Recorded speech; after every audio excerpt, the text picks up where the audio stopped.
नमस्कार, आप देख रहे हैं लाइव सिटीज। मैं हूं आपके साथ मधु। आखिर वो दिन आ ही गया जिसका पूरे बिहार वासियों को बेसब्री से इंतजार था। बिहार के नए मुख्यमंत्री के नाम का ऐलान कर दिया गया है और अब सम्राट चौधरी बिहार के नए मुख्यमंत्री होंगे। देखिए, अब नीतीश कुमार बिहार के पूर्व मुख्यमंत्री बन चुके हैं। उन्होंने आज राज्यपाल को अपना इस्तीफा सौंप दिया है और पूरे बिहार वासियों का दिल भारी है अभी। तो इसी के साथ अब बिहार के नए मुख्यमंत्री होंगे सम्राट चौधरी।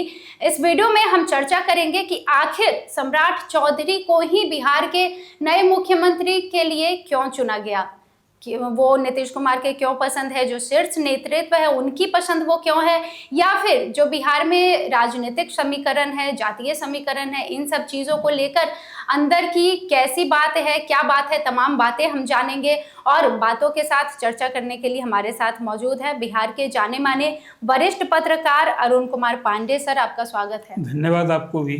सर, आखिर सम्राट चौधरी ही क्यों? नीतीश कुमार की भी पसंद बताए जा रहे हैं, जो गृह मंत्री हैं, प्रधानमंत्री है, सबके पसंद बताए जा रहे हैं। बिहार में आखिर सम्राट चौधरी ही क्यों चुने गए और जो बाकी है वो क्यों पिछड़ गए? देखिए, 18वीं विधानसभा चुनाव हुआ जी, और उस चुनाव के पहले की भी कुछ पृष्ठभूमि हमें समझनी होगी कि सम्राट चौधरी ही क्यों हुए। आपको याद होगा कि 18वीं विधानसभा के चुनाव में सीएम का चेहरा कौन होगा ये कहकर बीजेपी इस बार नहीं लड़ी। नीतीश कुमार सरकार के मुखिया थे, उनके नेतृत्व में सरकार चल रही थी और बार बार ये कहा गया कि नीतीश कुमार के नेतृत्व में ही चुनाव लड़ा जाएगा। लेकिन जनता को चुनाव के पहले ये भरोसा कभी बीजेपी की ओर से नहीं कहा गया कि वही सीएम के चेहरा पर हम अगली बार जब कुछ होगा, जो भी नतीजा है, हम सीएम नीतीश कुमार को बनाएंगे।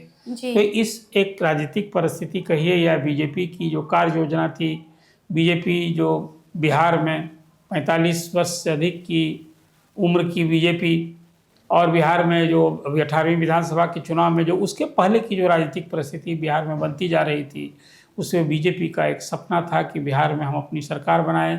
अब तक हिंदी भाषी राज्यों में सिर्फ बिहार ही बचा था जहाँ बीजेपी का कोई मुख्यमंत्री नहीं हुआ। जी जी, ये पृष्ठभूमि की चर्चा हुई। संजोग ऐसा हुआ कि बीजेपी और जदयू दोनों बराबर बराबर सीट पर चुनाव लड़े जी। और इस बार के भी चुनाव में बीजेपी बड़े भाई की भूमिका में उभरी। उसके 89 एमएलए चुनाव जीत कर आए और जदयू के 85 एमएलए आए। जी। नीतीश जी के सम्मान में बीजेपी ने उनको मुख्यमंत्री की फिर से बागडोर सौंपी और वो 10वीं बार चीफ मिनिस्टर बने। जी। अभी आज 145 दिन हुए जी। इस 145 दिनों में आज 8वीं और आखिरी कैबिनेट की बैठक थी। जी। इसके पहले 7 बैठकें हुई। मुख्यमंत्री नीतीश कुमार जब पहली बार बने थे तो 7 दिन रहे थे जी, और अंतिम बार बने तो 145 दिन के बाद उनको आज पद त्याग करने की बात हुई। आज वो अभी लास्ट कैबिनेट की बैठक हुई, उसमें उन्होंने अपना बहुत ही भावुक तरीके से अपना उद्गार व्यक्त किया, लोगों को जो सेवा की, बिहार की भरसक अपनी जो चुनौती थी। और ये कैबिनेट की बैठक में बड़ा भावुक क्षण था। स्वाभाविक है, ये अभी 20 साल से एक जो नीतीश युग का जिसको आप कहेंगे, वो आज उस युग का अंत हो गया जी। तो अभी कैबिनेट की बैठक के बाद राज्यपाल को जाकर उन्हें इस्तीफा सौंपा और लगे हाथ एनडीए विधायक दल की बैठक में जो पहले से ही ये था कि भाई इस बार बीजेपी की सरकार बनेगी और सम्राट चौधरी जो उप मुख्यमंत्री हैं जी, वो नए मुख्यमंत्री होंगे और कल 11 बजे लोक भवन में शपथ ग्रहण समारोह होगा। आपका सवाल था कि आखिर सम्राट चौधरी ही क्यों? जी, नाम तो कई उभरे थे, बिल्कुल। मीडिया ने कई नाम उभारा था, लेकिन सम्राट चौधरी ने बाजी मार ली। देखिए, इसकी भी पृष्ठभूमि तय है। बीते 8 वर्षों में सम्राट चौधरी को बीजेपी ने जिस ढंग से बढ़ाया, जिस ढंग से आगे किया, वो ध्यान देने की बात है।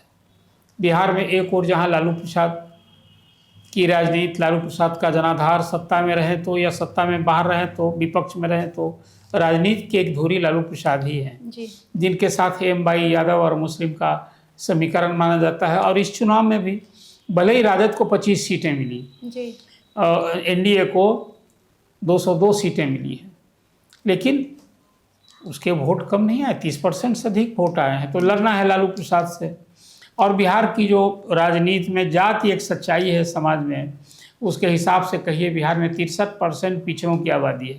अभी नीतीश कुमार ने ही जातीय सर्वे कराया। आज़ादी के बाद बिहार पहला राज्य था जहां 500 करोड़ खर्च करके नीतीश कुमार ने जातीय सर्वे कराया जी और उसमें राजद भी सत्ता में सहभागी था। जी उसमें जाति की रिपोर्ट आई और उसमें यही तस्वीर आई कि बिहार में 27% पिछड़े हैं और 36% अति पिछड़ी जातियां हैं, जो 112 जातियां हैं। जी इस जाति सर्वे के आधार पर आपको याद होगा कि बिहार में आरक्षण की सीमा बढ़ाई गई पिछड़ों के लिए, जी 65% आरक्षण। मैं ये इसलिए सारी बात कह रहा हूँ कि तब भी बिहार में एक पिछड़ों की राजनीति करनी थी और अति पिछड़ा का जो समूह है जी उसमें नीतीश कुमार के बाद किसी अति पिछड़ा और पिछड़ा को ही मुख्यमंत्री बनना था। और सम्राट चौधरी क्यों बने? इसलिए बने कि सम्राट चौधरी जो यादव के खिलाफ जो अभी बिहार में एक नीतीश कुमार ने जो राजनीतिक समीकरण बनाया, लव कुश और समीकरण बनाया, मतलब कुर्मी कोयरी का साथ में धानुक भी थे। फिर नीतीश कुमार ने अति पिछड़ों को साथ किया, दलित और महादलित में महादलित को भी एक अलग से योजना बनाई, अल्पसंख्यक का भी भरोसा जीतते रहे नीतीश कुमार। तो और अपर कास्ट जिसकी आबादी 12% है, या कुल मिला जुला कर 15% कहते हैं, और जो अपर कास्ट मुस्लिम हैं, तो वो तो लालू प्रसाद के साथ होने के कारण जी कांग्रेस के साथ चले गए, तो इसलिए वो वोट तो बिल्कुल एनडीए को मिलता है। तो इसी सामाजिक पृष्ठभूमि में अब पिछड़ों की राजनीति लालू प्रसाद भी करते हैं, पिछड़ों की राजनीति नीतीश कुमार भी करते हैं और आगे भी यही राजनीति चलेगी। तो उसमें एक तो फिट बैठे कि सम्राट चौधरी पिछड़ी जात के हैं, कुशवाहा जाति के हैं। जैसा मैंने आपसे बताया कि 8 वर्षों में जिनको तरक्की मिली, जब ज्वाइन किए तो उपाध्यक्ष पार्टी के बने, विधान परिषद में मेंबर बने, फिर विधान परिषद में विपक्ष के नेता बने, पार्टी के प्रदेश अध्यक्ष बने। उन्हीं के अध्यक्ष कार्यकाल में लोकसभा का चुनाव हुआ, जिसमें 12 सीटें बीजेपी को मिली, 12 सीट जदयू को मिला। और फिर 2 बार अभी सरकार जो अभी बनी उसमें उप मुख्यमंत्री की उन्होंने भूमिका निभाई। तो एक ये बड़ा कारण था। नीतीश कुमार की पसंद भी एक कारण था। नीतीश कुमार से उनकी कई बार मैंने आपसे चर्चा भी की है कि नीतीश कुमार से सम्राट चौधरी की केमिस्ट्री बहुत जम रही है। जी अभी इसका सबसे ताज़ा उदाहरण हुआ, मैं तो अभी एक ताज़ा उदाहरण ये है कि अभी मुख्यमंत्री ने समृद्ध यात्रा की थी 5 चरणों में, और प्रायः सभी सभा में जहाँ भी सम्राट चौधरी रहे उनको आगे बढ़ाते दिखे। एक सभा में तो उन्होंने कहा कि आगे यही सब देखेंगे अब। तो ये सब कुछ एक परिस्थिति ऐसी बन चुकी थी जो स्पष्ट था कि जो नई सरकार बनेगी, नीतीश कुमार अपनी काल परिस्थिति के हिसाब से जो एक डिसीजन लिया उन्होंने कि राज्यसभा में पहली बार जाएंगे। केंद्र की राजनीति में फिर 2 दशक के बाद जा रहे हैं वो। तो एक स्थिति में नया मुख्यमंत्री बनना था और वो उसी के अनुरूप कई नाम आए। नाम तो कई आए, उसमें नित्यानंद राय का भी नाम था प्रदेश, फिर वो आपको दिलीप जायसवाल का भी नाम था, संजय जायसवाल के ना कई नाम आए। लेकिन वो मीडिया का क्यास भर था। मैं तो प्रारंभ से ही जो राजनीति को समझता हूँ और फिर बिहार की सामाजिक बनावट है, वो सरकार का पॉलिटिकल पल्स भी मैं देखकर समझ रहा था कि सम्राट चौधरी ही इस बार नया मुख्यमंत्री बने।